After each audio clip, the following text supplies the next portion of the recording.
So free fire Nepal world series 2026 फलको प्लेइन्सको day 2 पनि आज एन्ड भइसकेको छ। आजको म्याचेसहरू हेर्दा चाहिँ हिजोभन्दा इन्ट्रेस्टिङ म्याचेसहरू गएको थियो। आज डिफ्रेन्ट टिम्सहरू कमब्याक गर्न सफल भए भने कोही टिम्सहरू हिजोदेखि नै कन्सिस्टेन्ट पर्फर्मेन्स देखाइरहेका छन्। सुरुमा ग्रुप बी को कुरा गर्दा चाहिँ त्रिनेत्र स्पोर्ट्सले आज पनि राम्रो पर्फर्मेन्स देखाएर अहिले पनि टेबल टपमा छ। अरू रहेको टिमहरूको स्ट्यान्डिङ चाहिँ हजुर स्क्रिनमा हेर्न सक्नुहुन्छ।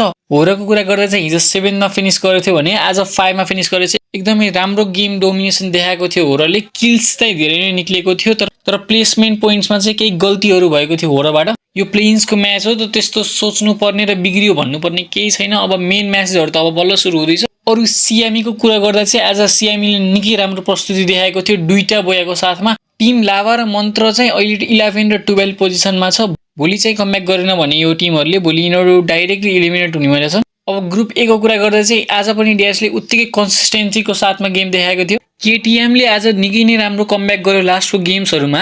दादा ग्याङको कुरा गर्दा चाहिँ दादा ग्याङ एलिमिनेसनतिर नजिक जाँदैछ। भोलि यसले राम्रो कमब्याक गर्न सकेन भने चाहिँ दादा ग्याङ पनि एलिमिनेट हुने हाई चान्सेस छ। यही थियो आज डे 2 को पोइन्ट्स टेबल अपडेट्स। हजुरलाई कस्तो लाग्यो र हजुरको टिमले कस्तो पर्फर्म गर्यो कमेन्ट गर्न नबिर्सिनु होला। त्यही free fire e sports related info र टिप्सको लागि मलाई फलो र लाइक गर्न नबिर्सिनु होला।